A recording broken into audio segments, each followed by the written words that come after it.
Kwa majina anaitwa Sardar Azmoun aka Iranian Messi. Ameachwa katika kikosi cha timu ya taifa ya Iran ambacho kinaenda katika michuano ya World Cup 2026 kwa kutokuwa mzalendo kwa nchi yake ya Iran. Kama unavyofahamu, katika vita ya Israel na Marekani dhidi ya Iran, Dubai au UAE, nchi ya UAE, United Arab Emirates, ipo katika upande wa Israel na USA. Sasa katika mwezi Machi, huyu mchezaji Sardar Azmoun ambaye anacheza katika klabu ya Shabab Al Ahly Club ya UAE aliposti picha akiwa na kiongozi wa UAE, Prime Minister wa UAE Al Maktoum. Akaposti picha katika mtandao wa Instagram. Sasa picha ile ikawaudhi viongozi wa Iran, kwa sababu katikati ya vita wewe unaposti picha ukiwa na wapinzani wetu. Iliwaudhi sana viongozi wa Iran kiasi kwamba imepelekea mchezaji huyo kuachwa katika kikosi cha timu ya taifa ya Iran ambacho kinaenda World Cup.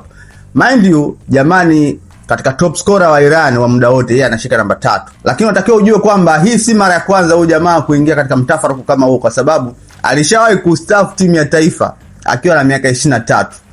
Ikiwa mwaka 2018 baada ya Iran kutolewa katika hatua ya makundi ya michuano ya World Cup ambayo ilifanyika Russia, Azmoun alipokea matusi mengi sana kutoka kwa washabiki wa Iran baada ya kutolewa katika hatua ya makundi ya michuano hiyo ya World Cup. Sasa kitendo kile kilimpelekea mama yake ambaye alikuwa mgonjwa kuugua zaidi.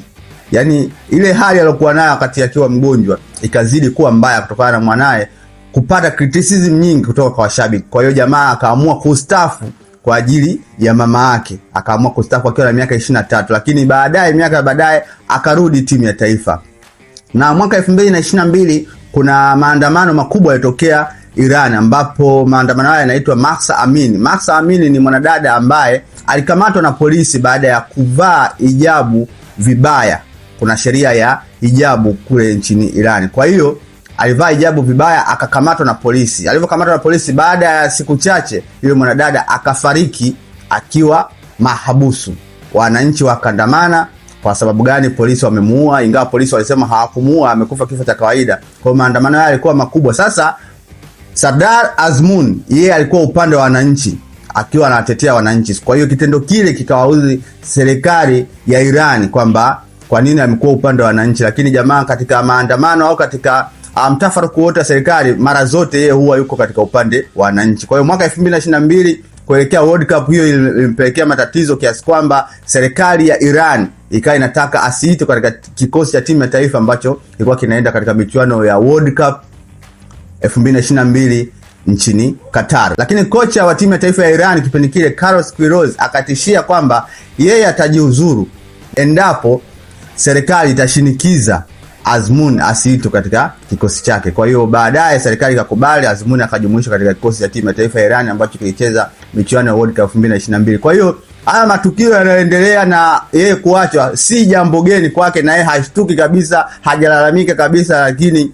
ni matukio ambayo amekuwa akiyafanya mara kwa mara.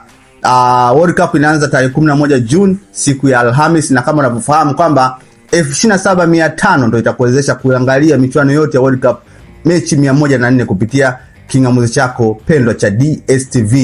Kifurushi cha bomba 27500 DStv. Lipia kifurushi chako mapema ili uweze kuangalia mechi hizi 104 za FIFA World Cup 2026.